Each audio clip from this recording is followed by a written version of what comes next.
Rodada Verde. Hoje vai ter uma sabatina cultural aqui, nosso amigo Aldo Valentim.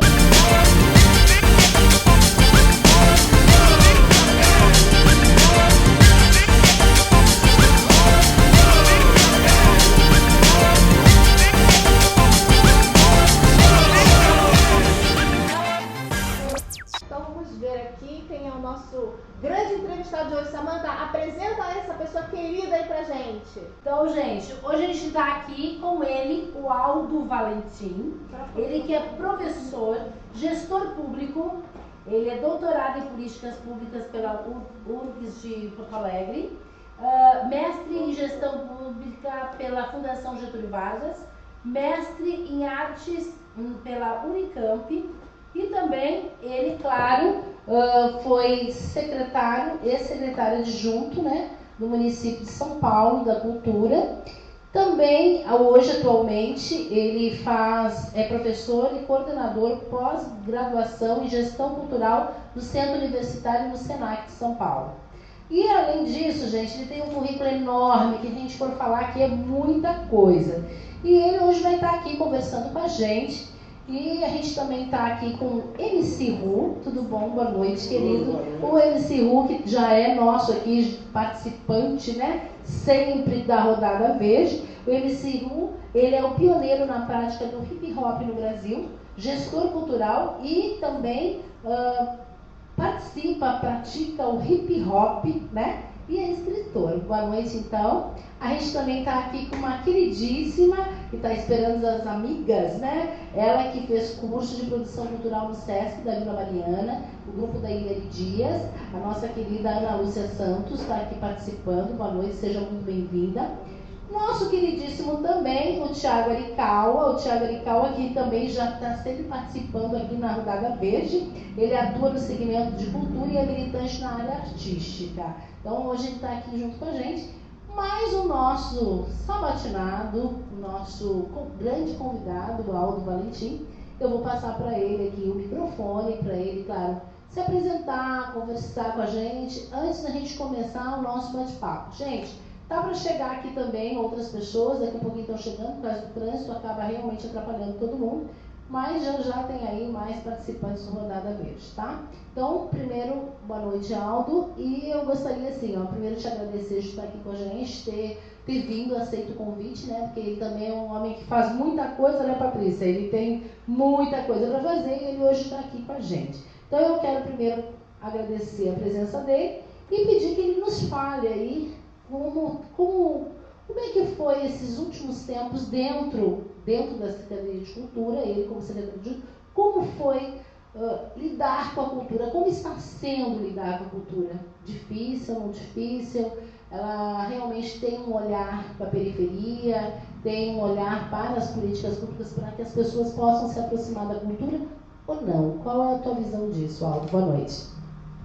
Bom, boa noite, Samanta, Patrícia, os amigos aí online, todo mundo aqui, né?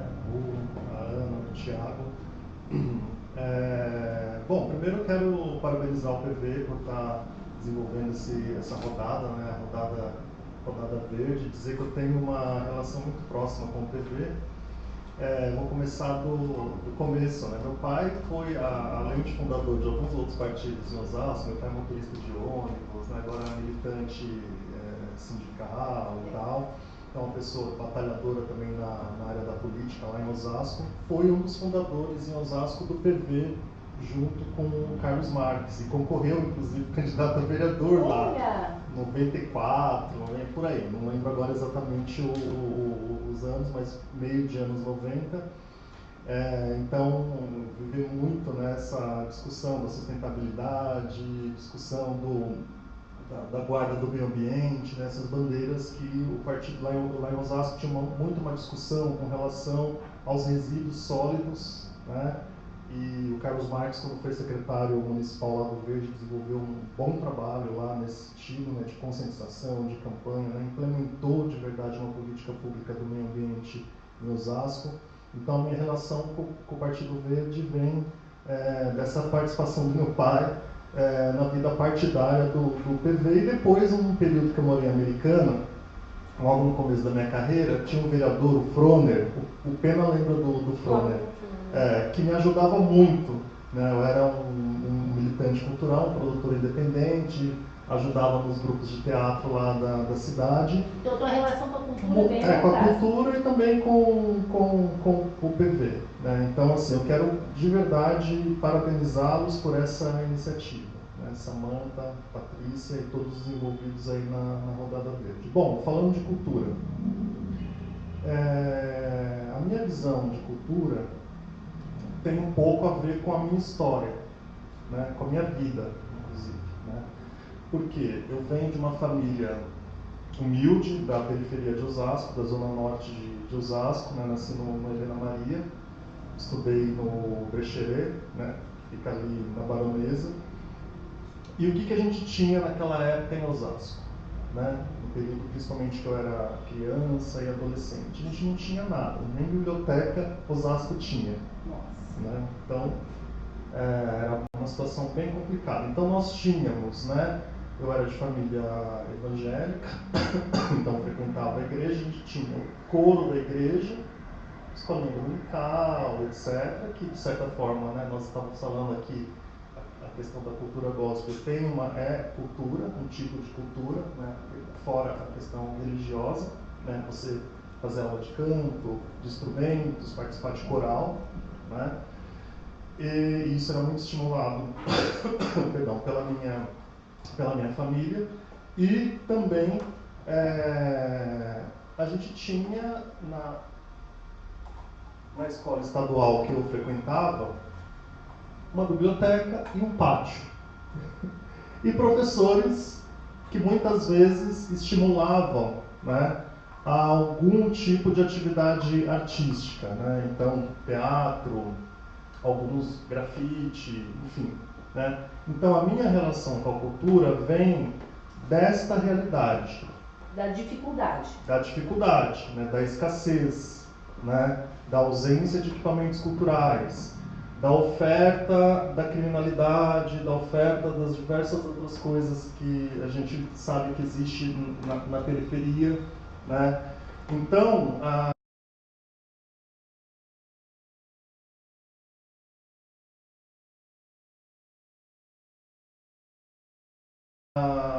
quando eu penso em cultura, eu não penso necessariamente no glamour, nessa visão hollywoodiana que muita gente tem da cultura, ou do fazedor de arte, do artista, ou do fazedor de cultura. Eu penso na capacidade que a cultura tem de transformar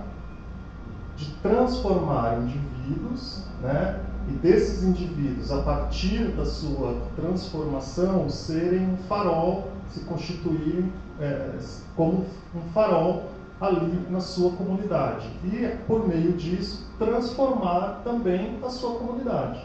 Né? Então, essa é a minha visão de cultura. Então, desde quando eu comecei com militância cultural, depois movimento estudantil, depois na política, né? Sou filiado ao PSDB, sempre militei nas questões culturais com este recorte. Claro, também a cultura é desenvolvimento econômico, desenvolvimento social, porque é decorrente. Se você não tem a transformação do indivíduo, né, nada disso vai acontecer.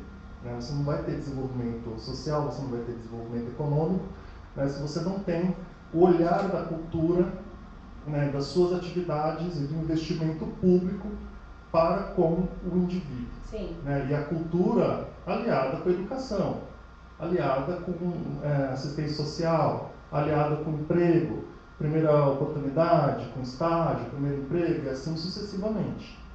Tá? Então é um pouco isso. Mas tu acha que hoje continua assim, ou tu acha que mudou isso? Eu acho que a gente tem um problema no Brasil dos últimos tempos, que é uma crise de valores. Né? Eu sinto que tem uma crise de valores na sociedade, né? E, portanto, também no meio político e, consequentemente, na gestão pública. Né? Se a gente analisar as outras áreas, né, tendo a Constituição de 88 como um marco, né, simbólico, se você olhar a área social, houveram avanços. né, nas políticas sociais, marco regulatório, terceiro setor. Você teve diversos avanços nesse setor. Se você olhar a educação, então nem se compara, né? A salvaguarda constitucional de um valor determinado pela Constituição, né, que os estados, os municípios e o governo federal devem investir na educação, a separação, né, das atribuições de responsabilidades. Então, o que é responsabilidade do município, o que é responsabilidade do estado, o que é responsabilidade do governo. Uma pauta comum, né, independente dos partidos. Se vocês fizerem um retrospecto histórico, independente de ter sido PSDB, PT, um pouco do Temer, havia uma pauta comum do que era considerado importante para a educação. No setor cultural, eu sinto que a gente tem um problema, né? A gente tem um problema, primeiro, é um setor que ele não cresceu tanto em comparação com os outros setores, não se desenvolveu tanto no âmbito das políticas públicas. A gente tem muita lei, muita coisa, tal, depois eu quero comentar um pouco sobre isso, mas a questão de direitos, né, e de políticas continuadas, né, no âmbito da gestão cultural é muito delicado, muito frágil, né? Por outro lado, você tem um problema que eu sinto e falo isso abertamente, da escolha, do equívoco da escolha dos políticos com relação aos gestores da cultura. Então, qualquer um pode ser secretário, qualquer um pode ser... Marical, eu tenho uma pergunta que está aqui no nosso bate-papo, eu tenho uma pergunta ótima. Então, se você olhar outros setores, quer dizer, no setor da saúde, com exceção do Serra, que foi um dos melhores ministros da saúde, mas não era ligado à saúde, mas tinha uma capacidade, né, de resolutiva. Mesmo não sendo da saúde, mas é uma exceção. Né? Se você pegar todos os outros casos, são pessoas ligadas à saúde. Se você pegar na educação, também são pessoas ligadas à educação. Na cultura não acontece isso? Você tem um problema. Na cultura, ora é um administrador que vem, ora é um advogado, né? Ora é uma pessoa, você pega no interior aí, o amigo da primeira-dama, né? O jornalista da coluna social. Aqui em São Paulo a gente tem um produtor de eventos, quer dizer, que só olha para os eventos dele, do clube de amigos, quer dizer, então isso prejudica, tá certo? O desenvolvimento de políticas culturais que vão dar resultados de transformação, porque o investimento público, gente, o dinheiro suado aí da dona de casa, da sua mãe, dos seus parentes, etc., é para ser usado com responsabilidade. Tá certo? Então, se você tem gestores responsáveis que têm uma preocupação com aquela área, né, e com a consciência da capacidade de transformação que aquela área tem, né, para com a sociedade, você vai ter um dinheiro bem aplicado. Não estou dizendo que tem que ser da forma X ou da forma Y, né? Estou dizendo o olhar de responsabilidade. Quando você não tem, então você vai justamente ter um desperdício dos recursos públicos. Né? E não é necessariamente que eu digo que uma pessoa, um secretário de cultura, um gestor cultural, tem que ser alguém, um artista. Não necessariamente. Eu tinha tese quando eu era mais novo que tinha que ser artista. Depois eu já desfiz a minha tese. Entendeu? O que eu acho que a gente precisa é ter o entendimento das reais demandas do setor, das necessidades do setor, né? A visão de que a gente está num país, né, de uma desigualdade gigante, né? A necessidade de desconcentração de recursos. Então, se vocês olharem, quero ouvir o comentário de vocês, se vocês observarem que nós temos, né, em São Paulo, capital, que é a maior cidade da América Latina, uma capital cultural das Américas. São Paulo tem uma relevância muito grande no meio cultural do mundo, inclusive. Você tem 5 distritos que não existem equipamentos culturais nesses distritos. Marcilac, 6, contar Marcilac, Ponte Rasa, Vila Medeiros, Vila Matilde, né? E um adensamento da quantidade de investimentos públicos e de equipamentos culturais nas regiões mais abastadas do centro expandido. Sendo que a nossa população, grande parte dela, estão nas bordas, né, da cidade. Então, quer dizer, se você não tem uma visão de cultura, né, que olhe para essa demanda, né, você não vai causar uma política pública que gere transformação nos indivíduos e na sociedade. Inclusive o MC Ru me pediu aqui a palavra, porque ele também acha assim, bem interessante estar colocando aí a pergunta também para o Aldo, então eu vou passar para ele agora, mas eu quero dizer para vocês que acabou de chegar aqui a Esther Bernardes, ela queridíssima também, está aqui com a gente, ela também fez o curso de produção cultural do grupo da Irene Dias, então seja bem-vinda. Aqui está aberto para todos conversarem. Então eu vou passar para o MC Ru. O Thiago Ericaua também está ali, viu, Aldo? Aqui esfrega para cá, esfrega para lá, não para falar. Então eu estou passando aqui para o MC Ru ou para o Thiago Ericaua. Alô. Bom, boa noite a todos e todas, aos companheiros da mesa, ao nosso convidado. Queria agradecer ao convite de participar dessa conversa, que é sempre importante, dentro do que nós estamos vivendo, dessa política, né, nos dias de hoje, a gente está se reunindo e trocando informação, falar e ouvir, porque é um momento, principalmente para meus territórios de prática, bastante opressor, né, tanto na esfera federal, estadual e municipal. Então, pegando um gancho na fala dos dois, eu gostaria de contextualizar o seguinte. Primeiro, essa oposição da cultura erudita à cultura popular, né? Se nós pegarmos na esfera estadual, que entre 100 e 130 milhões vai para a USESP para praticar uma cultura que ela tem esse alcance ligado à formação das pessoas e tal, quer dizer, você precisa conhecer a música erudita para você vivenciar aquilo, etc, etc. Então, assim, não é uma política que atinja um número muito grande de pessoas. E, em compensação, ela é que leva esse montante que eu acabei de dizer, que é dividido entre 60% a 70%, deve ver o Aldo, sabe muito melhor do que eu isso, do governo, e o resto ela vai gerar com as apresentações e com a Sala São Paulo, que inclusive também se desse com o hip hop a Sala São Paulo, a gente gerava muita receita. Mas assim, só uma crítica aí, né, passando por essa parte. E aí o que a gente assistiu na esfera estadual? A gente, nesses 6 meses de mudança de governo das 3 esferas, o que a gente viu foi um extermínio das políticas, da cultura popular principalmente. Eu não gosto de fazer essas divisões, mas as pessoas que distribuem dinheiro fazem. Então, a assessoria de gêneros e etnias é a assessoria especial para o hip hop. Na instância estadual, ela foi eliminada, certo? A diferença de dinheiro que ia para as duas iniciativas culturais, seja o ZESP, ou seja, gêneros e etnias que abarcavam o hip hop, o LGBT e tudo, é de uma diferença absurda, né? Não chega a 1 milhão a verba para todas essas linguagens, e para o ZESP e as outras chega a 130. Aí o que eu quero dizer?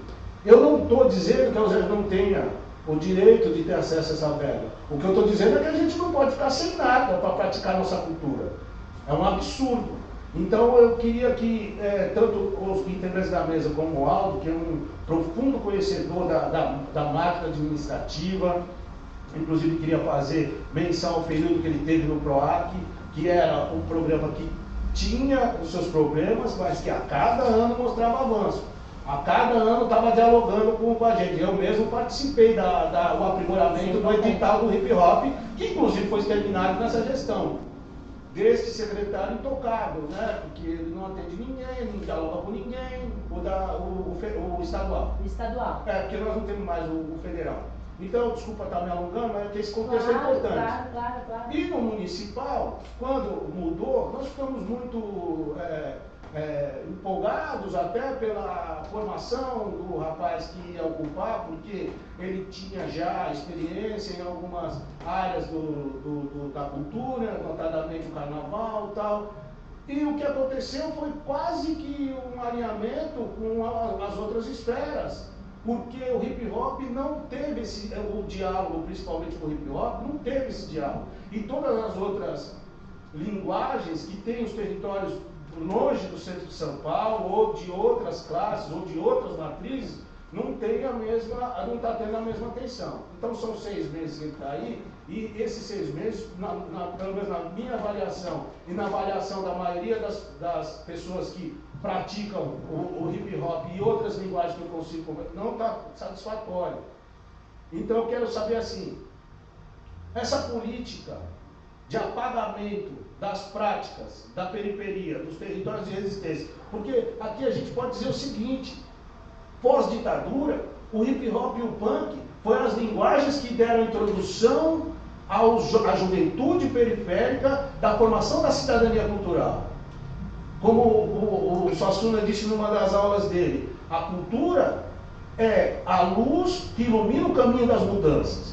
Então, se você oprime a cultura, você oprime a mudança. E é lógico que nós precisamos de mudança, porque os resultados, eles estão aí.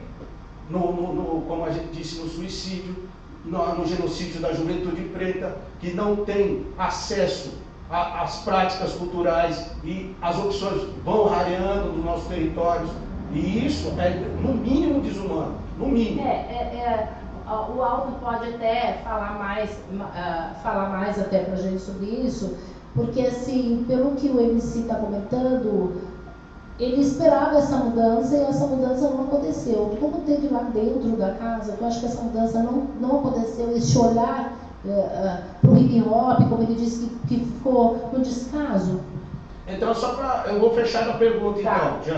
Eu fecho a pergunta. Então, fecha a pergunta. A questão é, eu não demonizo os eventos. Os eventos são necessários, os artistas precisam de oportunidade. A cultura é um direito. E o evento, as pessoas que são consagradas, elas têm que ter o seu espaço.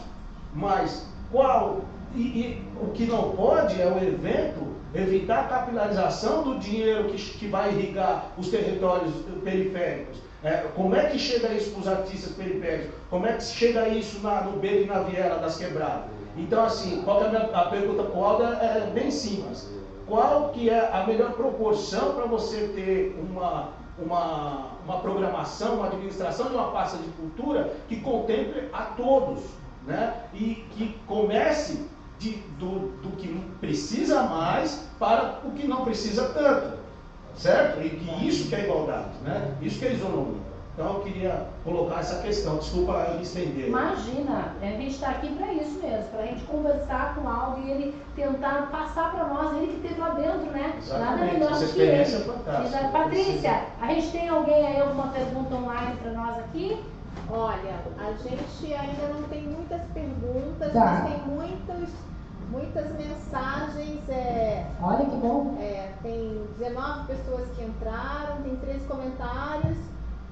Deixa eu ler algumas coisas aqui. A Maria Tereza entrou e falou que os gestores deveriam ser facilitadores desse processo, construindo pontes para isso. O que acha? O Ângelo Calabria dizendo que está junto.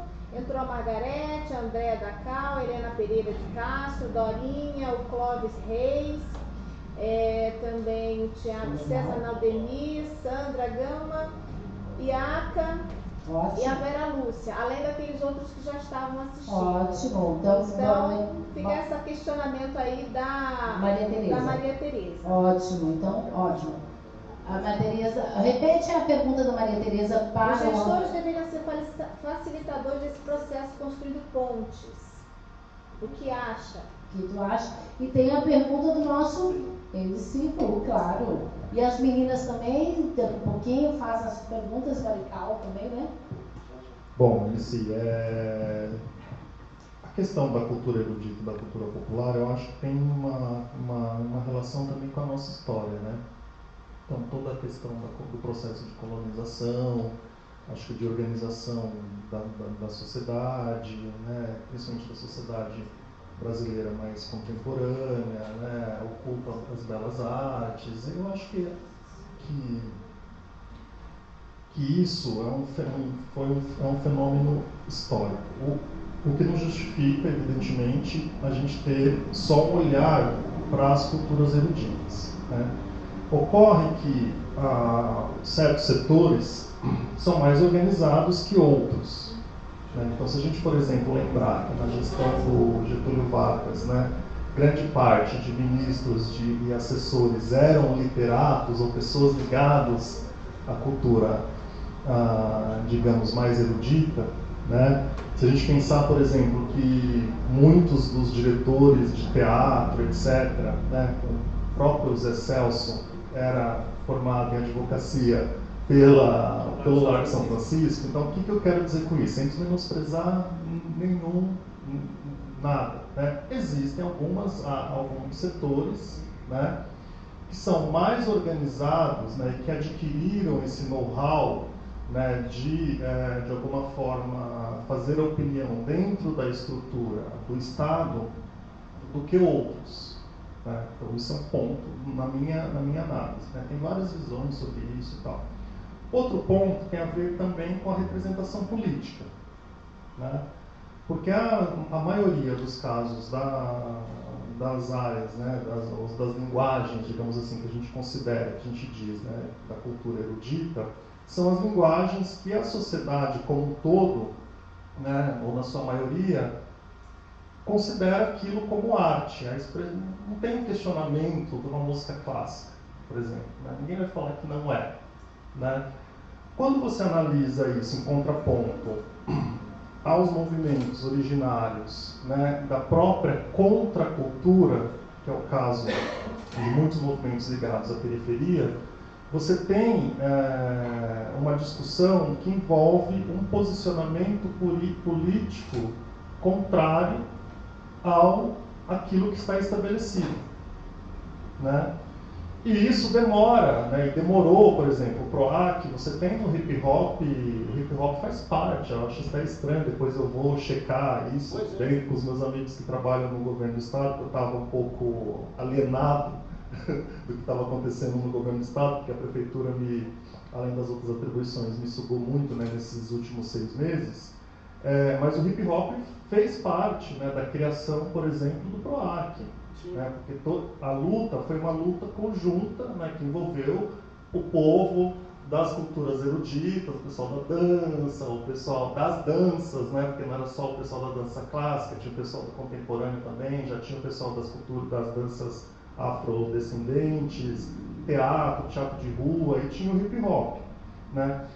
Então, nesse olhar de cultura erudita e cultura popular, eu vejo que um gestor público, né, ele tem que tentar ao máximo ter um olhar que abranja as necessidades e as especificidades de cada um desses setores. E cada um vai ter um custo diferente, né? Óbvio, não significa que eu tenho que dar o mesmo valor para o Zé, que tem uma estrutura, etc., para o hip hop, mas eu também não posso deixar o hip hop sem nada, ou outras linguagens sem nada, ou outras estruturas sem nada, para eleger apenas uma área, uma linguagem como a que vai ser agraciada pelo poder público. Relação periferia-centro, né, que é uma discussão também que está dentro da tua pergunta, né? Qual que é o problema, né? Enquanto a gente tiver um olhar, né, para as ações, que é um olhar eleitoreiro, meramente eleitoreiro, isso não é só São Paulo. A BISMA São Paulo está ter esse tipo de postura, porque se você pensa pequenas cidades do interior, lá no sertão, qualquer coisa parecida, ok. Mas há uma visão equivocada, a meu ver. Porque a inovação, se você pegar grandes comentados, que eu não vou citar nomes, das diversas linguagens artísticas, né, E aqui, como eu não sou do setor artístico, eu não sou de classe nenhuma, eu sou um mero burocrata, eu posso falar abertamente, não vou citar nome para não ofender ninguém. Boa. A inovação não está vindo dessa gente. A inovação, em termos de linguagem, em termos de contato com um jovem, em termos de fala com relação à realidade do nosso contexto, em termos de formação de público, a inovação está vindo de Cidade Tiradentes, a inovação está vindo do Campo Limpo, de Grajaú, A gente tem até uma né? representante. De Capão Redondo, de Brasilândia, entendeu? A inovação está vindo da periferia, né? Então, agora, o olhar eleitoreiro, né, ou a preguiça de você ir 3 horas, né, até Parelheiros para você saber o que acontece lá. Bloqueia isso. Né, bloqueia. Então é mais fácil fazer o quê? Já tem aqui, né, o Centro Cultural, já tem aqui o Baixo Augusta, já tem aqui, vamos fazer só aqui mesmo, né? Só para a gente fazer uma justiça com a nova periferia do centro, as 4.000 famílias que ocupam a região central, né? Que também existe muita inovação ali no trato com os refugiados, no trato com a alimentação, e a principal bandeira deles que é a moradia, né? Sim. Eu não queria interromper. Mas entenda, essa relação da periferia ela pode se dar no sentido territorial e geográfico, que é o primeiro exemplo que eu dei, como também nesse outro caso, né, que você citou. Né? Quer dizer, qual olhar, né, para essas comunidades, para esses agentes culturais, para essas pessoas, qual olhar que existe para essas pessoas que estão no centro?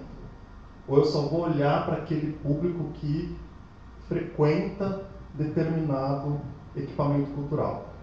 Já vou fechar a minha resposta à sua pergunta, para o Thiago falar. E aí, por último, a questão da política de eventos. Eu também não sou contrário à política de eventos. Tá? Só que assim, se você analisar que nós estamos em São Paulo, capital, porque qual o sentido do evento? Você faz um aquecimento naquela economia, você gera contratações, você gera um fenômeno, você chama atenção, você chama mídia, etc. Se eu pensar, como eu já morei no interior, morei em Americana, morei em Garça, conheço das 645 cidades de São Paulo, quase que 80%, né, do período que eu trabalhei no governo do estado, na primeira gestão do Alckmin, que foi a Cláudia Agostinho secretária, inclusive estive com ela ontem, e depois na segunda etapa. Então, via muito isso no interior. No interior, a prefeitura realizar um evento é uma necessidade. Por quê? Porque não tem outro agente capaz de fazer. Legal, né? Boa. São Paulo, você pode fazer muito bem uma virada cultural em São Paulo, né? Utilizando os parceiros, entendeu? Privados. E você ter de toda forma, você determina, eu quero uma virada cultural assim, assado, tal, tantos palcos, X palcos na periferia, perfil de artista X, Y, Z, alguns outros você dá o nome, porque tem gente que é bacana ter, uma Nico, não sei quem e tal, maravilha. Mas precisa a prefeitura, ela sozinha, investir numa virada cultural, depois já de quase 15 anos de evento, e com toda a legislação já possível de você ter concessões, de você ter outros modelos de gestão para a virada cultural? Né? E dado que nós estamos em São Paulo, que tem grandes empresas de eventos que fazem melhor, inclusive, do que a própria prefeitura, os eventos. Então, quer dizer, para mim é um contrassenso. Eu estou falando isso de coração, falaria com qualquer autoridade que estivesse aqui na minha frente. Não teria vergonha nenhuma de falar isso. Né? Porque, inclusive, foi esse um dos motivos que me fez deixar meu papel na secretaria. Então, o que eu quero? No contrassenso, já existe esse modelo, que é o carnaval. O Não, carnaval já é vendido. Exato. O último carnaval fechado foi 21 milhões de reais. Exatamente. Então, o que eu acho? Eu acho que você tem que ter o evento, né?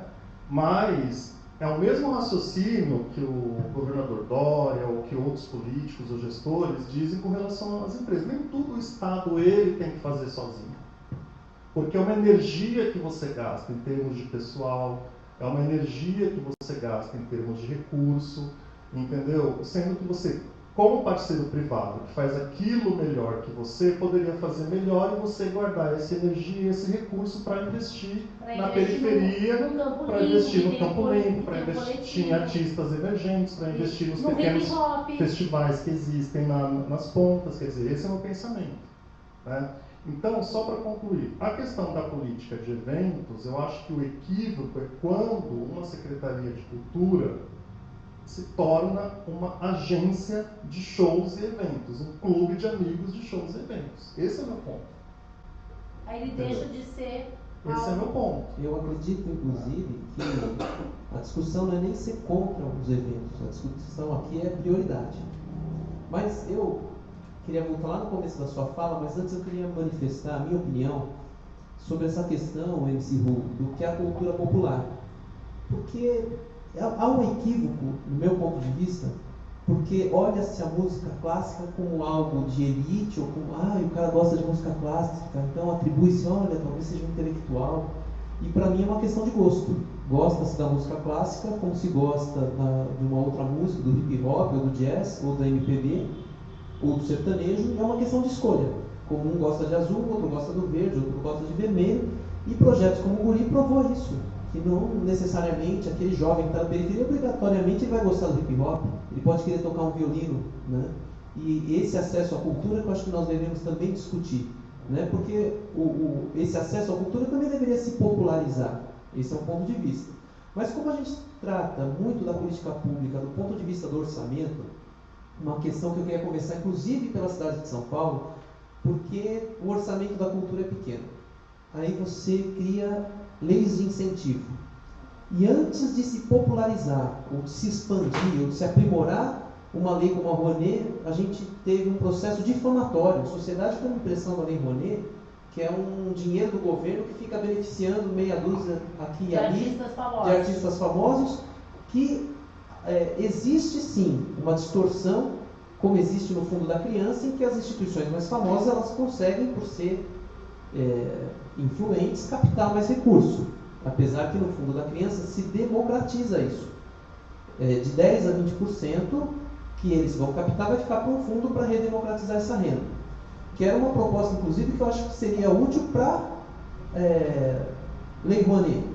Não tem problema, o Circo de Solé conseguiu captar 2 milhões, ele vai captar 2 milhões e 400 mil, esses 400 mil volta para um fundo, a gente redemocratiza para projetos menores.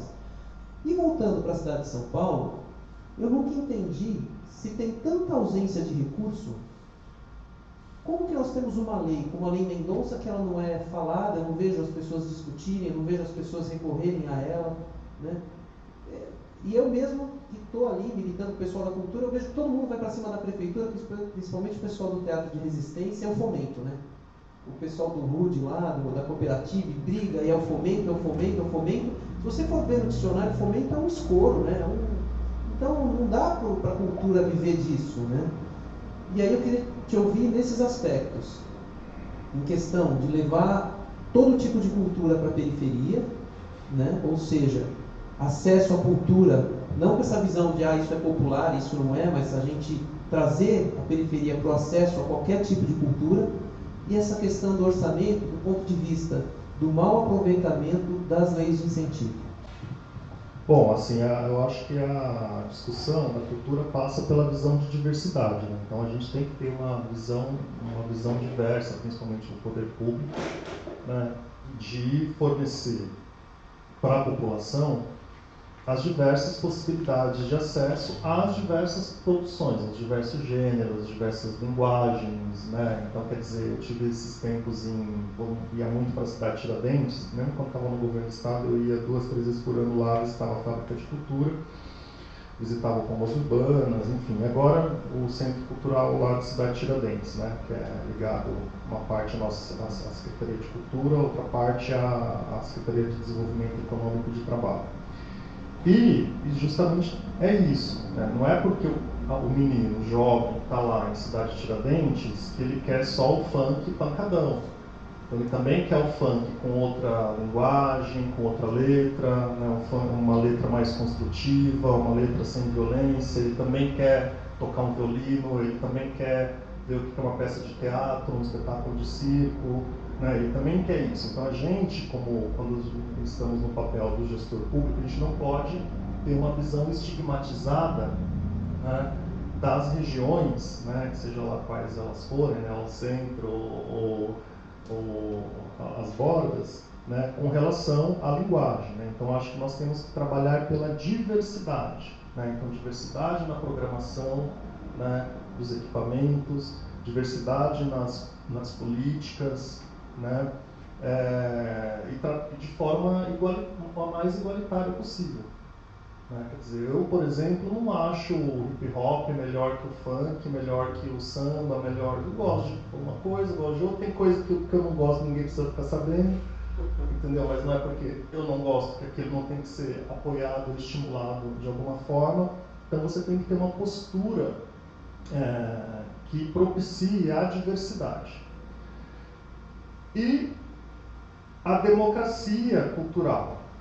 Né? Porque a gente teve muito uma discussão no Brasil, isso vem da França, tal, da democratização da cultura. Né? Então, você pegar os grandes equipamentos, as grandes orquestras, né? Teve até uma certa época que alguns políticos faziam esse tipo de campanha: vou levar a cultura para a periferia.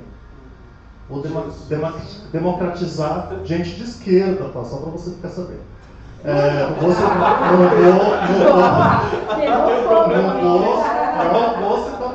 Não vou citar e gosto da política, inclusive, dessa pessoa que era a candidata na época. Por que isso? Isso é uma visão, tá certo? Não estou dizendo o que está certo ou está errado, estou dizendo, é uma visão que você considera uma dada cultura, um conjunto de valores, né, como os mais importantes, relevantes, e que você tem que levar para o outro que não tem aqueles valores, dar acesso àquilo que você considera importante. Tudo bem, faz parte, é importante? É. Só isso? Não. Por quê? Porque a gente tem que olhar o conceito de democracia cultural. Ou seja, aquilo que aquele fulano, que aquelas comunidades fazem nas suas comunidades, enquanto movimento cultural, enquanto linguagem artística, enquanto, né, resultado ali das suas reflexões, né, das suas questões humanas, né, e que tem um tratamento estético específico, também deve ser considerado. Então eu tenho que também trabalhar, né, a possibilidade de jovens, de coletivos da periferia, rurais, né? Quando a gente lida com o interior, por exemplo, eu que viajava, teve uma vez que eu fui para um município que fazia programa de ação cultural para rurais, que não podiam ir para o centro para desenvolver atividade cultural. Então, eles forneciam toda uma estrutura, desenvolviam todo um programa que iam e colaboravam com esses rurais no sítio, nas fazendas. Então, a democracia cultural pressupõe, né, que a gestão pública tenha um olhar, né, abrangente e de respeito a essas práticas e a essas diversidades. Isso é um ponto. Financiamento. Financiamento é um problema. Quando você fala, tem muito dinheiro, pouco dinheiro, depende. Né? Por quê? Na educação, você avalia, né? Você tem a prova, você tem o IDEB, você tem o PISA, você tem não sei o quê. Você tem uma série de coisas que vão comprovando se aquele investimento está dando resultado ou não, que resultado que aquele investimento está dando. Na cultura, não estou dizendo que a gente tem que ter o mesmo sistema, mas fica um pouco complicado. Né? Porque a cultura atualmente está engatinhando na questão dos indicadores culturais, né? Porque sem você ter um indicador para saber quantas pessoas atinge, como atinge, por que atinge, o que impacto aquilo gera, né? Na vida daqueles artistas, na vida daquela comunidade, fica difícil você saber se você tem muito dinheiro ou pouco dinheiro. Entende? Então, acho que, para entrar na discussão do financiamento, a gente precisaria discutir a avaliação. Né? Então, não adianta, por exemplo, falar o evento X me gera X milhões de impacto econômico. Ok, é só impacto econômico que eu busco? Né? O que mais que eu posso, por meio desse financiamento público, obter de transformação, de impacto? Impacto social, né? Impacto nas comunidades, né? Ampliação de público, né? Ampliação do repertório, do hábito. Então, eu que estou acostumado só a ver música clássica, vou lá também saber aprender a apreciar um rap, né? Ou um funk. Então, existe a necessidade da gente trabalhar a avaliação. E, por outro lado, a discussão do orçamento, se você olhar, a Secretaria está com 400 milhões. Né? Se você falar, é muito dinheiro, você pode fazer só eventos e fazer dessa forma, é muito dinheiro. Não precisa, não põe mais, pelo amor de Deus. É igual ela falava no PROAC, se for para o cara não prestar contas, se for para o cara, não era o caso do hip hop, tá? Era o caso de gente que pegava muito dinheiro dele. Ele tá ali, olhando. Não põe mais dinheiro. Tá certo? Porque assim, porque vai gerar mais problemas, não só para aqueles fulanos, vai gerar problema para o setor inteiro. Né? Se a gente analisar a demanda, né? Se a gente analisar que 1/3 da população da capital, São Paulo capital, em torno de, acho que 22,8 milhões, né? 2,7 milhões de pessoas não têm acesso a nenhum equipamento cultural, aí a gente está falando por um outro olhar. Né? Então aí a gente precisa de mais investimentos, né? De mais recursos, para que a gente consiga, né, dar acesso mínimo, né, isso considerando que a pessoa vá uma vez no ano, num equipamento cultural, né, para que ela tenha acesso à produção cultural. Né? Então, o financiamento, Thiago, eu já vou abrir para você, ele passa por diversos pontos, pela produção, né? Tudo que é feito de cultura tem que ter o apoio do Estado. Eu sou quase um liberal, tá, gente? Eu sei que o Partido Verde tem toda essa discussão de esquerda, tudo. Eu sou meio social-democrata, já indo pro liberal. Mas assim, o que eu quero dizer com isso? Nem tudo, né, tem que ter o apoio do Estado. Porque nem tudo tem um sentido público. Né? Porque qual que é a gênese da ideia de política pública? Você tem um problema público, tem uma decisão da sociedade, tem uma movimentação do governo que eles precisam fazer alguma coisa, não precisa só lá ficar discutindo e falando, porque o custo dos nossos governos é caro, né? Tanto do legislativo quanto do executivo, porque o resultado que gera para a sociedade é quase pífio. Né? Então, quer dizer, para resolver um problema público. Então, a política pública pressupõe a existência de um problema público, a necessidade de se resolver um problema público. Nem tudo, por exemplo, eu levanto lá hoje, eu quero fazer uma peça de teatro. Não necessariamente isso tem que ter o financiamento público. Né? Uma iniciativa privada faz com seu dinheiro, ou entra no... Né?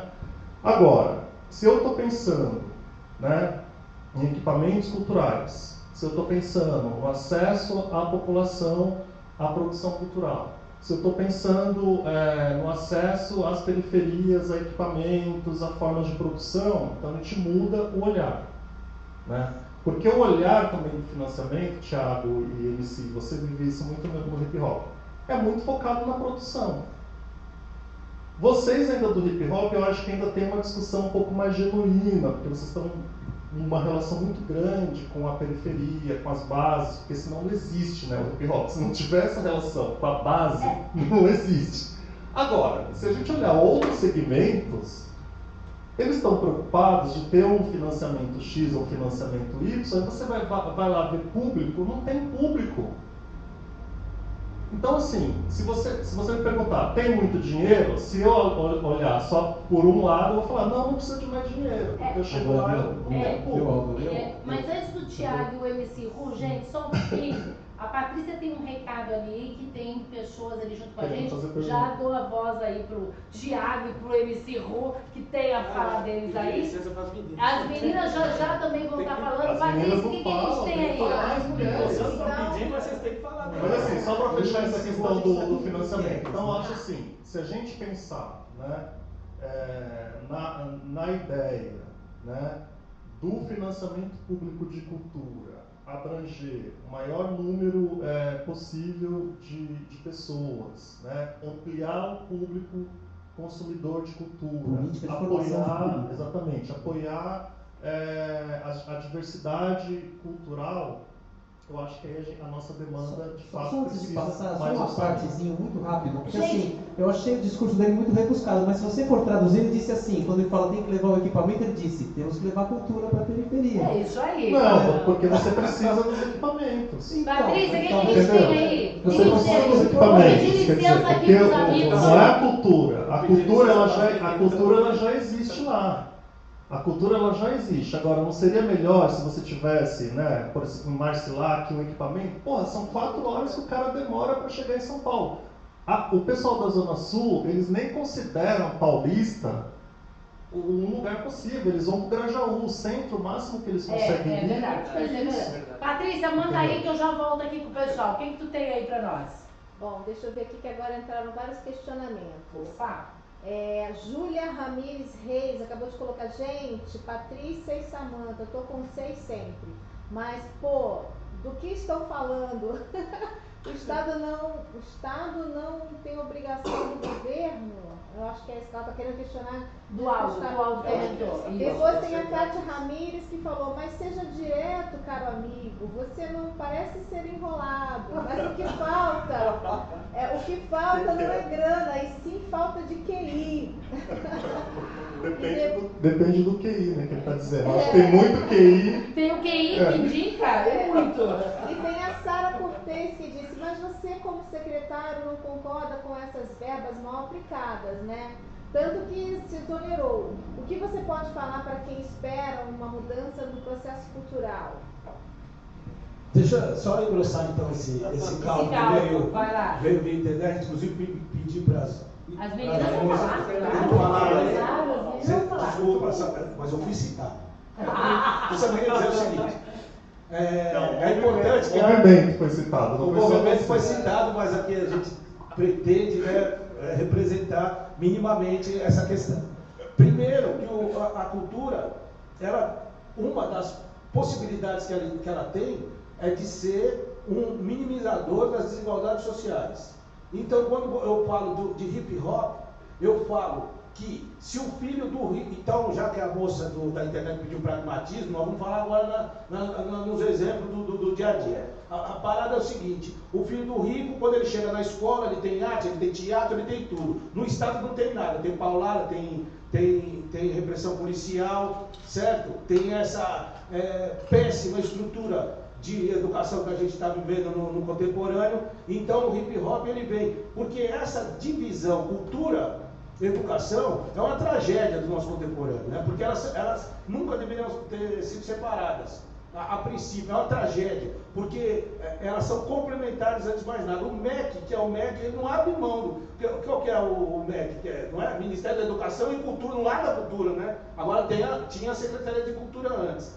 A questão de levar a cultura, ela vai contrário à maioria das práticas culturais que a gente vê como inovadora nesses territórios que você citou e outros, que é a horizontalidade na construção da cultura. A cultura é horizontal. Quando eu citei OSESP e a questão da cultura, seja a cultura popular, de matriz africanas, LGBT, cigano, caipira, etc., eu não estou hierarquizando, não foi isso, porque a repercussão da fala acho que foi para o outro canto. O que eu quis dizer foi, por que 130 milhões para o zero, para o hip hop zero? Nós não temos um tostão investido em hip hop. O PROAC Hip Hop foi extinto. A assessoria especial de 12 anos foi extinta, sem nenhuma pergunta, nenhum diálogo com o movimento. certo? Que é representante da cultura, para não haver mais essa dificuldade dos nossos praticantes de entender que o movimento é a organização política da cultura hip hop, que é essa orgânica que se pratica. Então não há hierarquização na questão, é porque tem muito dinheiro. E a outra coisa também, por que o cara prefere rap? Se você perguntar para o cara de periferia se ele conhece o Mano Brown, o Vivaldi, você vai saber da resposta, porque é uma questão de acesso. Então se a gente não tem acesso, a gente não pode saber se é bom ou se é ruim. Agora, quando dão acesso, você descobre os talentos, como por exemplo o em Heliópolis, o maestro Bacarelli, falecido recentemente. Faço aqui a minha menção ao trabalho importante que ele fez lá. Quantos que estão conseguindo, através da música, a sua cidadania cultural e civil, não é? Na sua prática. Então, nós somos mais intensos nas nossas atividades, mas não há hierarquia nem nenhum tipo de separação. Inclusive, quando eu comecei em 86 a fazer minha música, o que mais chamou a atenção de toda a mídia especializada foi que eu fiz fusões com o jazz, porque nós tínhamos esse acesso. Que nós fizemos fusões com as matrizes africanas, porque nós tínhamos esse acesso. Então, eu acho que minha fala fica melhor, dialoga melhor com a colocação de vocês nesse sentido. Quanto ao Estado intervir, aí eu vou discordar radicalmente, porque como instrumento de possibilidade de igualdade social, nessa vulnerabilidade que você tem que investir. E também essa questão do índice pragmático, técnico, estatístico do resultado. Mas existe uma história de 30 anos que está retratada nos territórios que nós praticamos o hip hop, que eu gosto de dizer o seguinte, quando diz assim, quando eu vou, por exemplo, eu participei agora da reunião do tombamento do hip hop como linguagem, né? Como patrimônio imaterial. E ali eu trago minha bagagem acadêmica. Você é motorista de ônibus, eu sou filho de um motorista de ônibus, eu também tenho, o meu pai também, numa atividade de operário também, e que a gente conseguiu fazer? Se organizar intelectualmente e ter acesso à ciência. Então, fala assim, nossa, mas o que você vai fazer com esse conhecimento? Você primeiro tem que compartilhá-lo, né? Claro. Esse é o princípio. Até é uma coisa assim, bastante interessante, e a gente falando aqui do que o MC Ru tá comentando aqui para nós, né? Dessa faixa periférica, fica difícil e tal. E uma das perguntas da internauta, que eu não me lembro o nome dela, mas ela comentou de uma forma assim, tá, então, como diz o Aldo, o governo, ele não tem o porquê ficar tudo nas costas deles, porque ele não tem um termômetro para investimento de cultura, né? Então, tu acha assim que não existe o porquê o governo investir muito na cultura. É isso que tu está falando? É isso que ela perguntou, sem mimimi. Ela quer saber, assim, acha que realmente o governo precisa investir mais, não precisa investir mais, porque ela acha assim, essa coisa de dedos, né? Não, ou precisa vir através de investimento não público e sim privado. Mas e aí? Joga para cá, joga para lá e a periferia fica como, né? Então, só para concluir a fala, é o seguinte, então esse índice que você disse que não tem estatístico, ele não tem no dia a dia. Porque seria o seguinte, eu ando com mais de 120 anos no meu entorno, de praticantes do hip hop, que eu também não vou citar o nome que é a questão, 120 anos de gente que passou pelo sistema prisional. Então o hip hop tem sim resultado. Quantos que nós já não demos a opção da cultura para ele? Resgataram. Não. A gente dá a opção da cultura. Tá. Porque o resgate, essas coisas missionárias. Aí ele fala assim, mano, se você quer roubar dinheiro com o tráfico, firmeza. Mas, mano, você tem aqui, o break, você tem o rap, você tem a literatura, certo, irmão? Então tá aqui sua opção. Agora, quando o Estado não está lá, então aí ele só tem o quê? Ele só tem a possibilidade do crime. Que é o que a nossa internauta... Não estou dizendo que todo mundo é criminoso, estou dizendo que existe a opção. As minhas amigas também podem me ajudar nessa narrativa. Mas seria isso. Ela já vai falar que a nossa Mas só para complementar o mimimi. Eu acho assim, não é que o governo não tem que investir.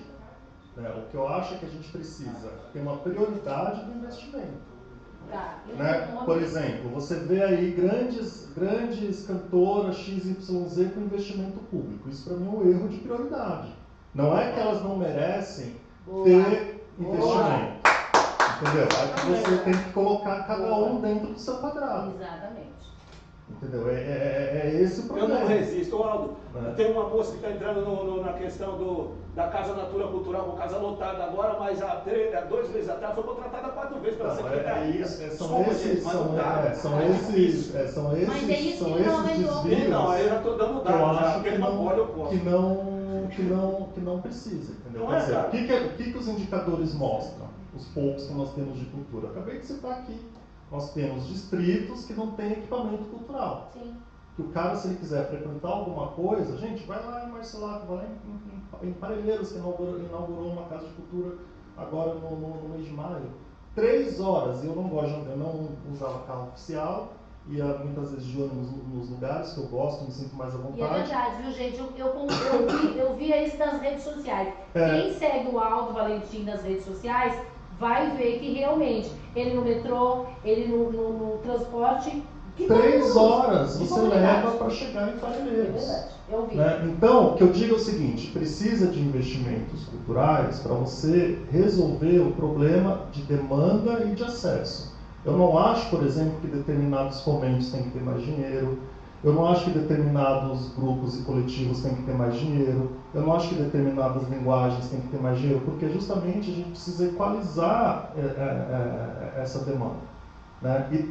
E também, aí se a gente trabalha a ideia, né, de você ter uma priorização, aí nós precisamos de mais recursos para a cultura. Agora, se for mais recursos para eventos, se for mais recursos para o cara fazer, entendeu? Para fazer mais equipamentos culturais na Avenida Paulista, entendeu? Em lugar em área nobre, aí eu discordo. A Ana faz um trabalho, gente, muito legal no Campo Limpo. Isso. E ela faz parte de um coletivo. E ela tem muito o que falar sobre isso, porque ela vivencia isso. Ela vive.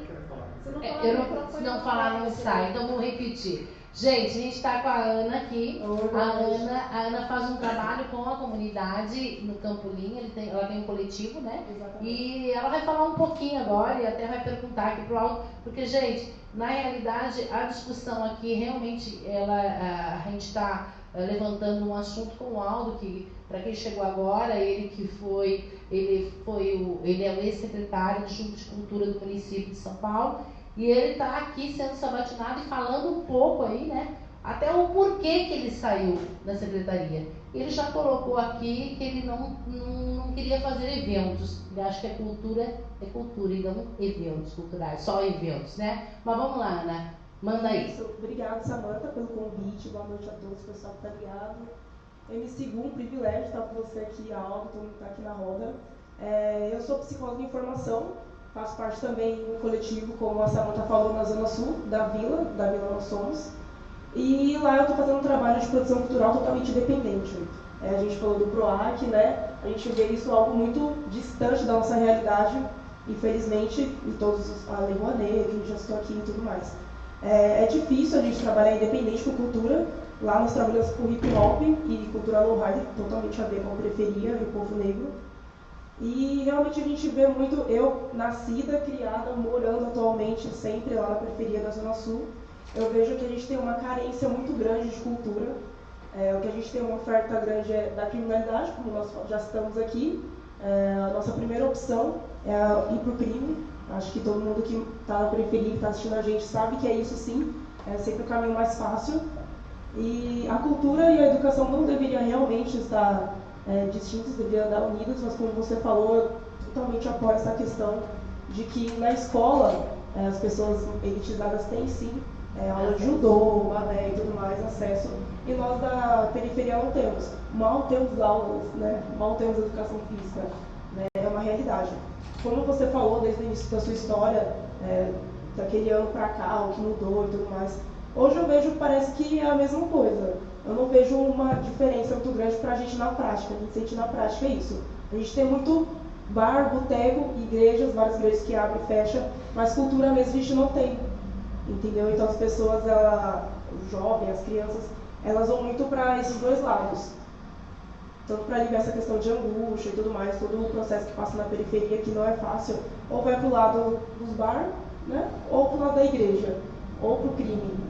Então, lá na Zona Sul, que é, eu posso falar porque eu estou lá, tem muitos coletivos muito bons lá. Tem reunião de mulher preta periférica, tem o coletivo da Vila de hip hop, tem o Zuma Luma, tem muitos artistas também. Só que o pessoal passa por uma dificuldade muito grande. E uma coisa que a gente já fez uma reunião recentemente com as meninas do Zuma Luma, que a gente não quer ir para o centro. A gente quer que o pessoal do centro venha para a periferia, para as margens. A gente não quer sair da Zona Sul e ir para o centro curtir a periferia, curtir a arte lá. A gente quer que as pessoas venham até nós, porque a gente tem cultura, a cultura não tem que ser levada para a periferia. A cultura nasceu na periferia, né? Então acho muito importante valorizar tudo que temos na periferia e a gente não sair da periferia. As pessoas têm que vir conhecer a nossa arte aqui. E não a gente ir até o centro, e até a República, e até a Paulista, onde já tem bastante, né? E até voltado para cultura erudita, digamos assim. Eu só queria me posicionar em relação a essa questão. A gente falou dos equipamentos, do orçamento, leva cultura, não é levar cultura. E aí nós somos mal interpretados, e aí são assuntos delicados. Você vê que quem está assistindo às vezes se irrita até, porque acha que às vezes a gente vai colocar a coisa com um pouco de responsabilidade e a gente está sendo, a gente está se esquivando um pouco, e não é isso. Aqui é muito delicado, porque nós temos que analisar profundamente essas questões, porque não é tão simples assim. Superficialmente, por exemplo, nós podemos fazer uma comparação com a educação e falar que a educação tem métrica. Só que se a métrica adiantasse alguma coisa, a educação não estaria sucateada como está há 30 anos no estado de São Paulo. Então nós temos uma educação em que, melhora o índice. Mas por que melhorou o índice? Porque não reprova mais o aluno. Sim. Sem critério nenhum. Sim. Então, por exemplo, ele falou que ele é mais social-democrata só por vínculo institucional, porque o discurso é muito liberal. Mas o Estado ele tem essa função de fazer com que, por exemplo, um teatro que é considerado hoje um teatro de resistência, porque se a gente deixar aquilo que é comercial, normalmente ele se degrada. Ele perde a essência.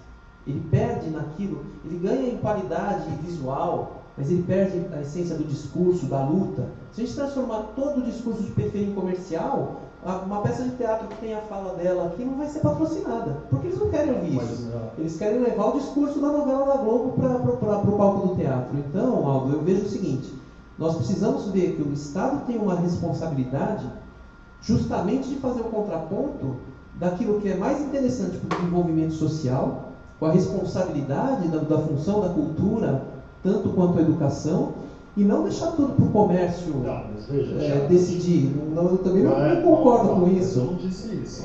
Então, olha, prioridade. Então, Prioridade significa o quê? Prioridade, por exemplo, seria se você tivesse uma artista famosa, ela ter 10% de investimento público, não 100%.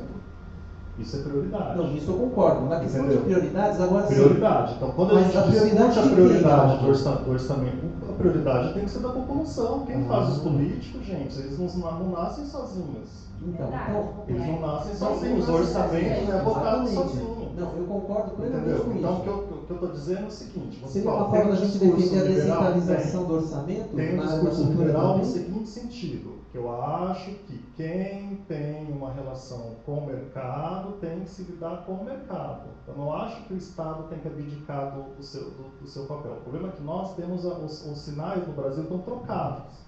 As pessoas falam muito das políticas culturais da França, etc. e tal. Vai lá ver como é o financiamento público na França. O cara ganha o fomento, ele tem que ter cota de público, ele tem que desenvolver trabalhos socioculturais. Não é essa festa que está de dinheiro público aqui, não. Entendeu? Então, o que eu quero dizer para você é o seguinte. Por exemplo, se você tem o Teatro de Soleil, o Circo de Soleil, precisa de financiamento público? Não. Ele pode precisar de uma estrutura, de alguma coisa, entendeu? Tá. Vai o Estado fazer o papel relativo a esse tipo de produção. Você está falando de produções de periferia, coletivos, equipamentos culturais da periferia. É outro olhar, tem que ter o Estado. Óbvio que lá o Bradesco não vai querer patrocinar. Entendeu? O olhar liberal não é tudo do comércio. né? É a gente ter uma prioridade do investimento público. Então, mas por quê? Na tua Entendeu? fala, Agora, se você... ficou essa impressão do liberal, e aí tem que se virar, e aí se a gente generaliza dessa maneira, a gente tira a responsabilidade do Estado. Se a iniciativa ela é privada, não é isso que eu quis dizer. Se a iniciativa ela é privada, como muitos casos, tem gente que vai lá, abre um teatro na Vila Madalena, né, como eu cansava de receber gente assim, e aí o Estado tinha que financiar o teatro dela. Isso eu acho equívoco. Entendi. Porque a prioridade, a minha, eu estou falando o seguinte, se eu fosse prefeito, se eu fosse secretário de cultura, assim como no PROAC, a Sandra e outros lembram, a minha briga era essa, porque até com o Pena uma vez já briguei. Entendeu? Se o fulano, ele quis fazer o musical dele, custa 5 milhões, e eu só tenho 300 mil para investir, eu vou investir 300 mil, eu não vou dar 5 milhões para esse cara. Tá, mas Aldo, você como social-democrata, como...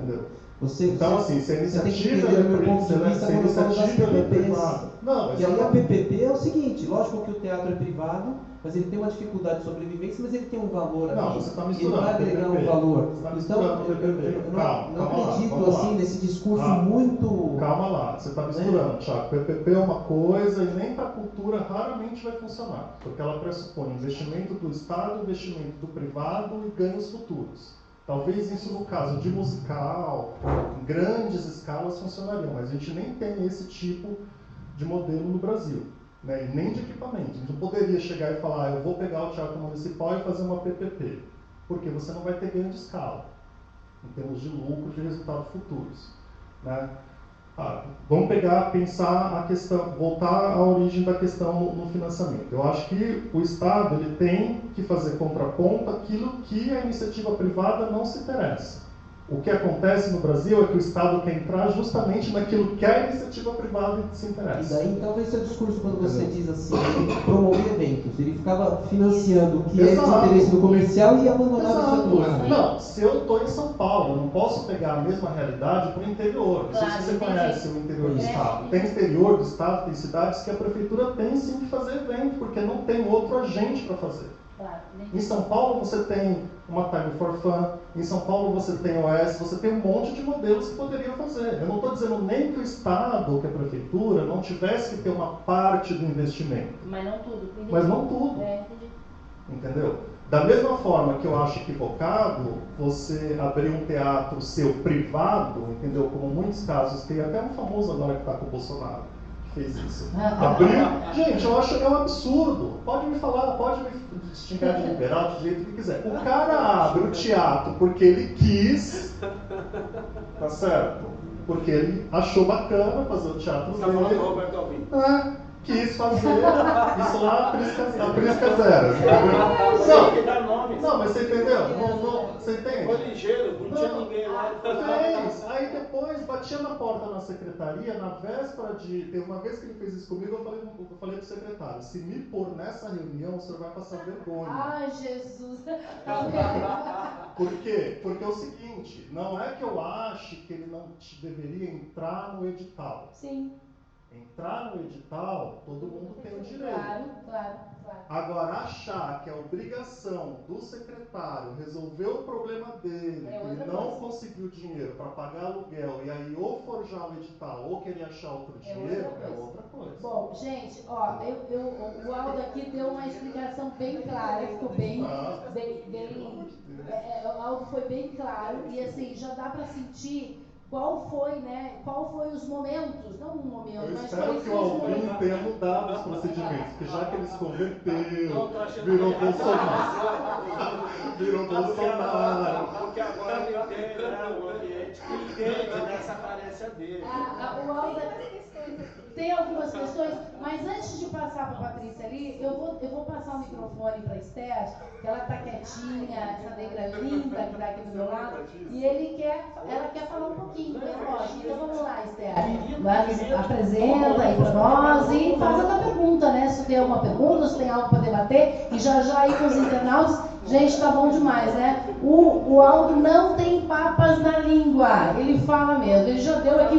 Artista periférica e cantora. Artista periférica e cantora. Agora que eu vou passar para a Esther. Obrigada, Samanta. Boa noite a todos. eu tenho uma colocação rápida, que eu quero colocar uma luzinha aqui na conversa, que é o que faz parte de mim, da minha cultura, que é o reggae, né?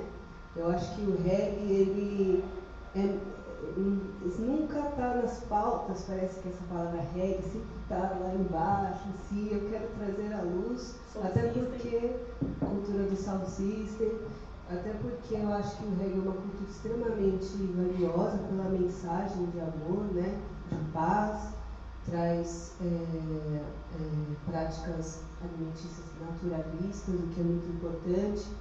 E eu quero colocar isso, eu quero falar sobre o reggae. Eu queria saber se o senhor secretário, ex-secretário, qual é a sua visão, qual a visão que você tem da cultura reggae? Queria saber assim, o que você tem de memória da sua experiência. O que eu tenho a dizer é que eu sou da Zona Oeste, do Butantã ali, tem um pessoal super organizado da Associação RAS, faz um trabalho super bonito.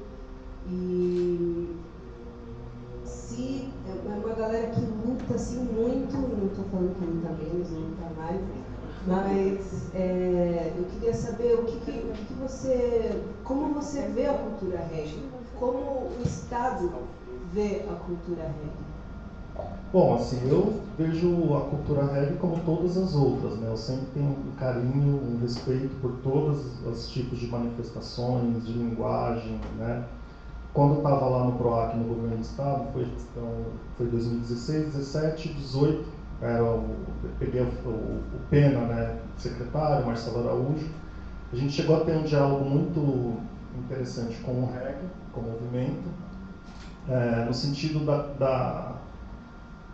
de deixar mais acessível, né, os editais do PROAC, porque era muito focado ou na música erudita, ou no MPB, que a gente teve toda uma discussão para tentar deixar a linguagem mais acessível e talvez criar um edital específico. Eu não lembro se em 18 chegou a fazer alguma coisa, porque depois eu fui para o Palácio e não acompanhei mais. Teve reggae com rock, né? Teve, né?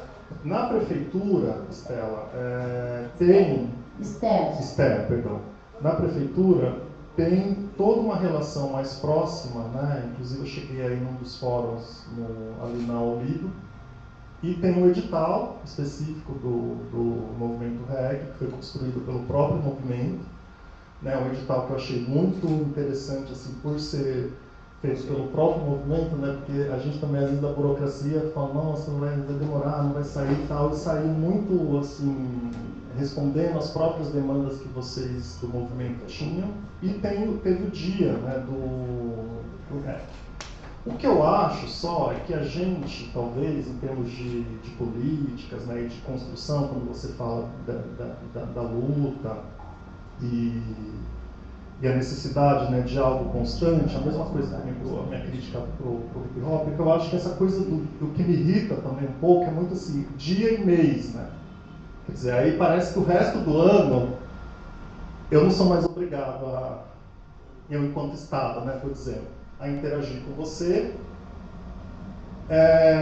Você já teve o seu dia lá, das suas contratações, o seu edital do seu show, então você não tem que fazer mais parte de nada do que acontece na programação, entendeu? Então acho que talvez a gente pensar, né, e vai uma dica também para o hip hop, quer dizer, por exemplo, vocês têm toda uma questão com alimentação, com modos, né, de alimentar, com gastronomia, né? Então por que a gente não pensar uma política que você traga isso para ao longo do ano, de diversas maneiras. Exatamente. Né? O mesmo caso do hip hop. Né? Eu brincava com o hip hop, com os meninos, né, que eu tenho contato às vezes. Gente, ok, mês do hip hop, mas é só mês, só março, tá bom. Então você vão lá, faz, acabou. Não mexe mais o saco aqui. Mas a gente sabe que não é assim. Que precisa de capacitação, que precisa de circulação. Lembra uma vez que a gente teve uma briga, não sei se você estava nessa comissão do PROAC, que eu sou a favor de permitir o jovem no PROAC ter um percentual que ele possa comprar o equipamento dele, o menino que é DJ. Porque assim, gente, o cara é DJ, o MC lá tal, precisa do equipamento para fazer o PROAC. Mas se eu permito com aquele recurso público que ele compre o equipamento, que ele use aquilo para fazer outros shows, ele vai ter uma geração de renda e difusão do trabalho dele. Exatamente. Que é maior do que o prêmio que eu estou dando. Exatamente. Já estende, né? Dá uma extensão depois do imposto. Então, acho que a gente tem que pensar esse tipo de política. Né? Além do dia e do edital. Não estou dizendo que não vai ter o dia, o mês, não é isso. Mas isso ser um marco, né? E você ter complementos. Né? Eu cortando aqui o nosso ex-secretário de junto, Aldo Valentim, que está aqui com a gente. Mas vamos lá, Patrícia. Eu sei que antes de passar para a MC, vamos lá, Patrícia, o que a gente tem aí de internauta? Tá. A Annelise Lopes disse assim: estou colada aqui. Gente, amei essa mesa. Só, tô decepcionada com o Covas. Não imaginava que ele fosse um mão de canguinha. Mão de canguinha. Canguinha, não sei. O Thiago César está tentando entrar online para fazer perguntas ao vivo. Tá rendendo, hein, gente? O Igor Aislan disse: parabéns pelos posicionamentos, Aldo Valentim. A Deise Basília entrou, Guilherme Oliveira. A Sara Reis: Patrícia, conheci seu trabalho através da Samanta e comprei sua ideia. Só que, minha amiga, eu tenho idade suficiente para saber que a Constituição é bem clara, ou será que mudou a ordem das coisas? O governo não tem mais responsabilidade? E o Matheus Alisson: não é questão de gastar menos ou mais, mas sim gastar de forma correta e com responsabilidade com o dinheiro público. Tá aí então os internautas, Aldo, né? Agradecendo aí a todos que estão participando. E realmente o Aldo aqui está sendo brilhante nesse bate-papo, nessa rodada verde aqui. Gente, ela poderia se estender aí por mais 2, 3 horas, né, Patrícia? Porque ela rendeu. Mas assim, eu não sei quanto tempo a gente tem mais e eu quero que o... Vocês acham que 10 minutos tá bom para encerrar? Tá bom? Então eu vou passar para o MC Rua, aí a gente passa aqui e a gente finaliza com o Aldo aqui. Tá bom? Então, aí eu vou passar, ele já se despede e a gente vai... E a gente encerra com o nosso convidado. Polêmica, MC Rua. Sem fazer? Não, sem polêmica não vai embora. Sem citar nomes dos amigos. Não, mas eu tenho que falar, porque só dos inimigos. Temos que fazer essa crítica, né? Eu só queria somar com a irmã do reggae, que na época do início da prática do hip hop, como eu já disse, coincidiu com o fim da ditadura, as nossas manifestações começaram a aflorar com mais intensidade. No final dos 80, começo dos 90, teve uma cena reggae pesada em São Paulo. Tinha a Tribo, Sensi Mila, Walking Lions, e nós tínhamos uma proximidade assim territorial com eles. Tinha a Xalabal, que era a primeira banda de reggae só de meninas, que tinha uma desconhecida no vocal chamada Vanessa da Mata. Né? Não sei, não posso dizer. Ela foi o primeiro vocalista dessa banda Xalabal, com 7 meninas. Então era muito rico e muito profícuo, produtivo a relação hip hop, reggae e punk, que fazia esse tecido de resistência com a identidade periférica. Hoje isso me dá uma alegria gigantesca, porque ela diz, ela é uma artista periférica, ou seja, nós temos uma identidade periférica. Na nossa época, para a gente arrumar emprego, escondia da onde a gente vinha, certo? Então eu morava no Capão Redondo, Vila das Belezas, Pacararibá, Santo Amaro, certo? Quem morava no Fundão da Leste, Tatuapé. Entendeu? Porque a gente tinha uma absoluta discriminação dos contratantes da onde a gente vinha, que é essa estigmatização dos territórios de violência e de vulnerabilidade, que hoje, desculpa, com o hip hop puxando esse bonde, e isso o Sérgio Vaz não dá essa conta, que o Saraus, que é tão forte hoje, ele disse, o Sérgio Vaz disse, numa das entrevistas que eu colhi para o meu livro, que ele diz, no grito do rap e do hip hop surge a necessidade do sarau, que é as outras pessoas que, não quero dançar, não quero falar, então está aí o espaço. Então existe a somatória que nós temos uma cultura diaspórica. Eu não gosto dessa palavra, uso deslocamento, mas só para me dizer que é em relação à diáspora que eu estou dizendo, então deslocamento. Porque o Sound System foi o que o Kool Herc fez para o surgimento em 73 da cultura do hip hop, sendo ele um cidadão jamaicano migrante, né? E essa prática do sound system é do jeito que em Kingston eles comemoram as coisas, celebram as coisas, né? Essa coisa do território. Basicamente era isso que eu queria contribuir. Eu tenho que despedir já? Pode despedir. Ou não? Não, se me der vontade de eu falar de novo. Tem um online que quer aqui, falar. deixa Tô antes. brincando. Imagina, meu amor, dentro de casa é bem-vindo. O nosso MC Rua, ele é tudo de bom. A gente está aí online com um colega, um amigo, o Thiago, teu xará, está aqui online e eu acho que ele tem alguma pergunta para fazer para o Aldo. Diga lá, Thiago. Peraí que eu já vou passar para o Thiago. Então tá, boa noite. Agora sim, Thiago. Olá, Thiago, boa noite, querido, tudo bem? Tudo bem? Sou o Thiago Whisky. Prazer enorme estar aqui através da internet falando com vocês. E eu estava acompanhando desde o início, né? De qual é a tua cidade, Thiago? Estão perguntando aqui, o Aldo está perguntando. Qual é a tua cidade? Minha cidade é Itu, São Paulo. Opa, boa noite a todos os ituenses, é assim? Acho que é, né? Ituanos. Ituanos. Então tá, diga lá, Thiago. Eu vi diversos debates aí entre vocês, principalmente no meio da música, falando de verbas, de eventos culturais. A minha principal pergunta ao ex-secretário da Cultura: qual a porcentagem destinada aos deficientes físicos? O porquê não dá mais oportunidade para os artistas que tenham deficiente físico, principalmente cadeirantes? Eu vejo muito pouco isso acontecer, não só em São Paulo, como no Brasil todo. Eu acho que tem que ter mais espaço para os deficientes físicos. Então eu gostaria de saber qual é a preocupação da cultura aos deficientes físicos.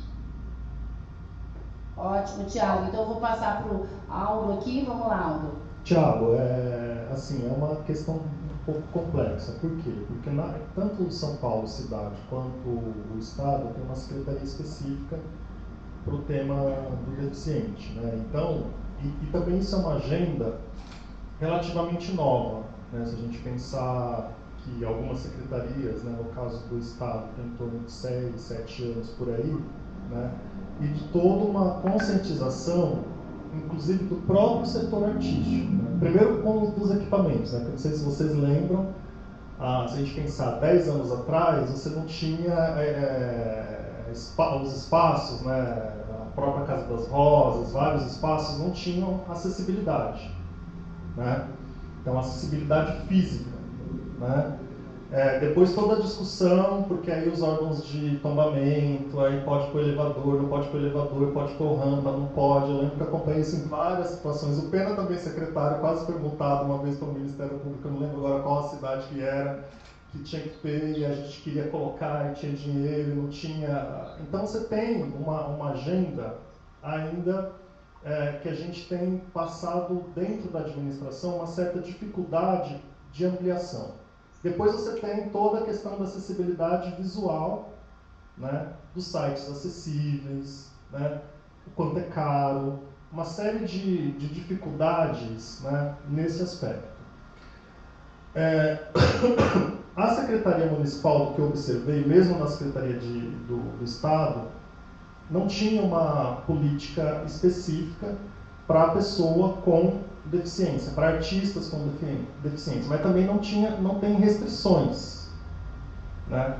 É claro que eu acho que a gente precisa pensar, né, de uma ação conjunta com os especialistas, porque também não é uma área fácil de você lidar, de você implementar políticas, né, porque são demandas muito específicas, necessidades específicas, tem uma série de questões, né, tem várias camadas, né, que a gente pudesse de verdade desenvolver, né, esse tipo de visual, de auditiva, né? Então, eu tive uma reunião, por exemplo, com o bloco do FICO, lá do Ipiranga, que realmente eles foram ter uma audiência comigo, porque eles trabalham um bloco com pessoas com vários tipos de deficiência e precisam de trabalhar a formação dessas pessoas ao longo do ano.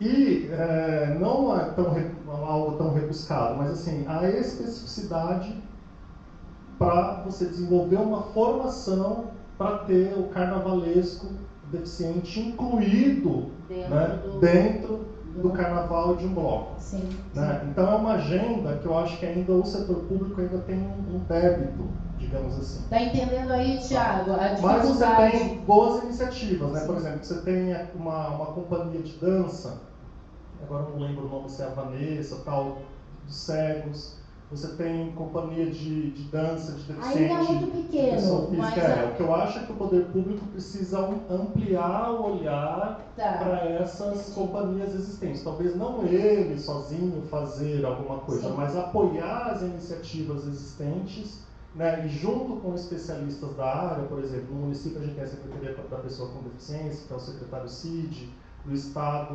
a secretária Célia Leão, né? Quer dizer, de juntar esses especialistas e ver que políticas uma Secretaria de Cultura Sim. poderia desenvolver para integrar e trazer esse artista deficiente para a cena. Tá vendo só, Thiago? Eu acho que matou aí a tua pergunta, né? Eu acho que tu fez uma pergunta bem pertinente em relação a isso, pertinente, né? Em relação a isso, como realmente, como chegar, como ter esse olhar. E o Aldo aqui realmente comentou pra gente que ele ainda acha que está muito devagar, que precisa, mas por ser muito, né, amplo, então acaba dificultando. Mas obrigada pela tua participação, né, junto aqui com a gente, e a gente continua na nossa roda de conversa, se despedindo. MC Ru, vamos dar um tchauzinho e depois passar para nossa amiga aqui, querida aqui do lado. Vamos dar um tchau. Tá certo. Tá? Então dá um tchauzinho aí e passa para ela no microfone. Vamos lá. Eu vou... Agora tem que me despedir. Tem. Então, só antes de me despedir, vou colocar rapidamente que é o seguinte: o dinheiro continua não chegando na quebrada.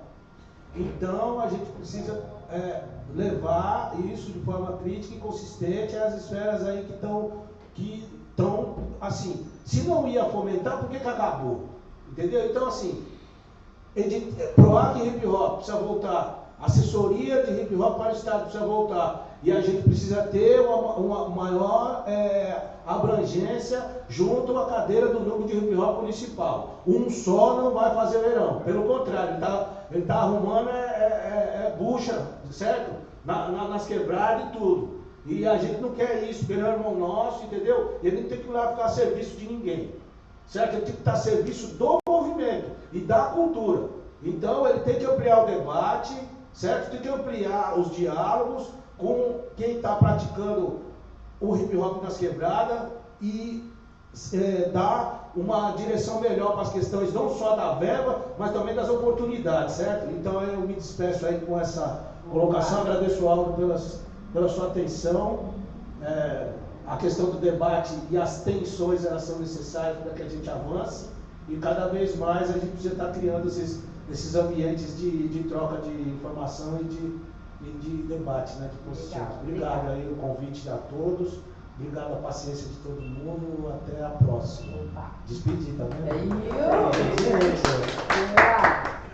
Queria agradecer também o convite, acho muito importante, como o MC Gu falou, levantar esse assunto, essa pauta, né?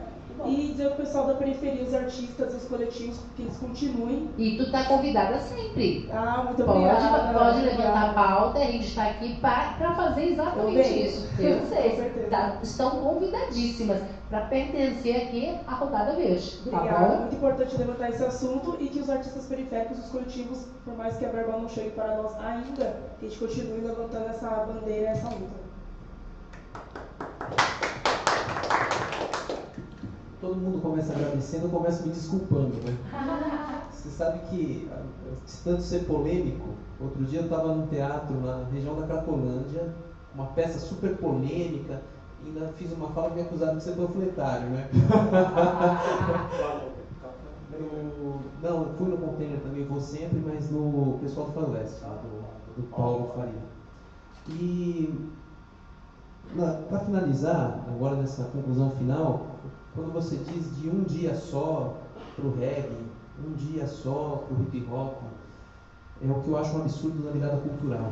É tudo junto naquele mesmo dia e 24 horas, e então você tem que escolher. Então você é uma coisa que chama atenção para a política, né, institucional de quem realiza, que fala, olha, nós estamos aqui nesse governo, estamos realizando, e de fato só traz uma publicidade, faz um alvoroço, mas não é o acesso, não tem a troca. Não tem o hip hop dela hoje no céu da Zona Leste, não tem o reggae no céu da Zona Norte, no outro mês, só tem na virada cultural, naquele dia nem é tudo, e aí assim, então falta, poderia ser uma coisa, cadenciando essas questões durante o ano e fazendo uma troca, e isso seria muito importante para nós.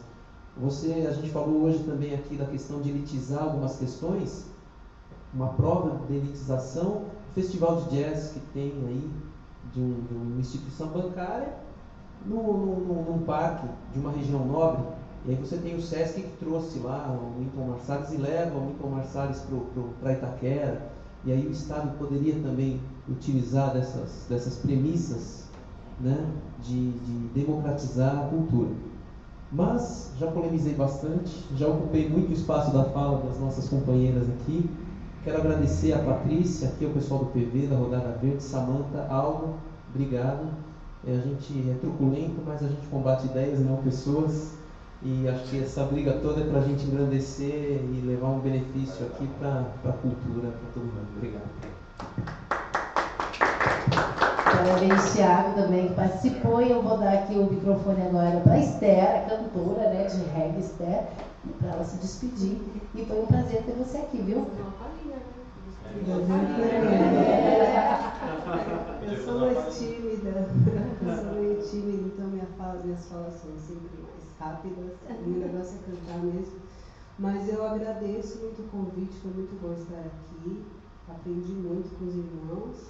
E a minha mensagem é que eu perguntei para o pessoal como você vê o reggae, né? E talvez você não tenha respondido, porque eu acho que a gente tem que, às vezes, partir para a esfera da emoção, né? O que você sente? Como você vê, né? Então, a minha mensagem para quem está aí ouvindo a gente, no Facebook também, se atentar à mensagem de amor e de paz no reggae, que, na minha opinião, é muito necessária hoje em dia. E eu proponho que você ouça o reggae hoje e se atente à mensagem que ele traz. E é isso aí. Obrigada a todos. Agora eu vou pedir para a Patrícia. Patrícia, tu finaliza depois se despedindo, eu vou me despedir também, vou passar para o Aldo, e aí tu finaliza aí para a gente encerrar a nossa transmissão, tá bom, Patrícia? Tá? Eu vou... Joia, então, gente... Mas a gente vai deixar o Aldo finalizar, né? Vamos deixar. Então eu vou me despedir. Mas deixa eu então só fazer aqui um comentário. Diga. Porque eu já vou fazer aqui a minha despedida e dizer que estou muito feliz do Aldo ter aceito esse convite. E eu esqueci de ler uma mensagem aqui, mas que eu faço minhas palavras dela, Sandra Gama. Ela colocou: Aldo, Valentim, muitas as experiências na área cultural, sou muito fã, ela disse. E eu também repito, sou super sua fã, Aldo. Muito obrigada por ter participado com a gente desse Rodada Verde, viu?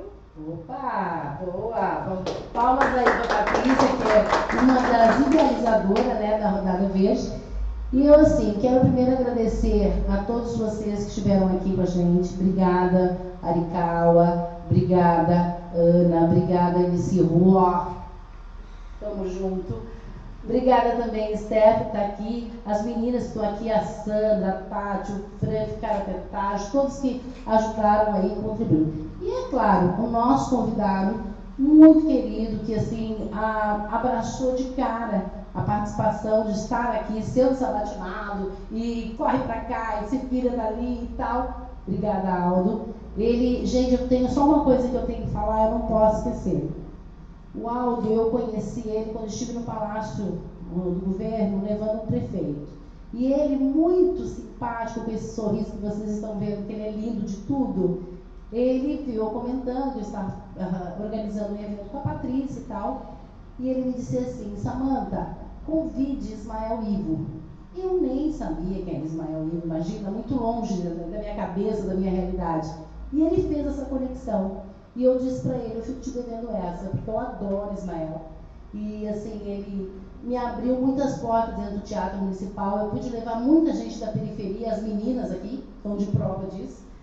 Eu pude levar ao teatro, essas meninas foram ao teatro, conheceram Ismael Ivo, e graças a Aldo Valentim. Então, assim, muito obrigada por ter vindo. E quero que tu venha muitas e muitas vezes, porque como diz a Patrícia, somos todos teus fãs, tá bom? Obrigada. Bom, agradeço Patrícia, Samantha, todos os nossos amigos, e dizer assim, que os cargos, eles passam, né? Então eu já entrei, já saí, já recusei, já aceitei, e não vivo de cargos, né? Eu vivo de trabalho, né? Eu tenho ideais, né? E respeito para com a população, como eu disse, respeito para com todas as culturas, mesmo aquelas que eu não conheço, que eu não gosto, que eu vou aprender a gostar, né? E dizer para que as pessoas, né, que militam no setor cultural, que procurem os políticos, né? Vá até a Câmara dos Vereadores, né, da sua cidade, até a Câmara dos Deputados, no caso do governo federal, aqui na LESP, na Assembleia Legislativa, porque eu acho que a gente precisa, né, mostrar para os políticos, né, a importância da cultura. E se a gente não cobra, né, se a gente não aparece, se a gente não esperneia, né, outros setores, outras áreas, etc., vão lá e vão aparecer e vão ganhar atenção. Vão ganhar fatia. Né? Então, eu acho que a gente precisa trabalhar essa movimentação política, né, de pressão política, para que as esferas governamentais, as esferas políticas deem mais recursos para a cultura, olhem o que está sendo gasto, né, se aquilo está sendo pertinente ou não, e cobrem das autoridades competentes, né? E dizer que a cultura, ela transforma cidades, transforma comunidades, né, e transforma as pessoas, né? Então, a responsabilidade de quem está à frente de uma pasta da cultura não pode ser só com os seus amigos, ou com o seu clube de amigos, ou com aquilo que gosta, né? Tem que lembrar que você tem a responsabilidade de transformação de uma cidade, de um estado e de um país.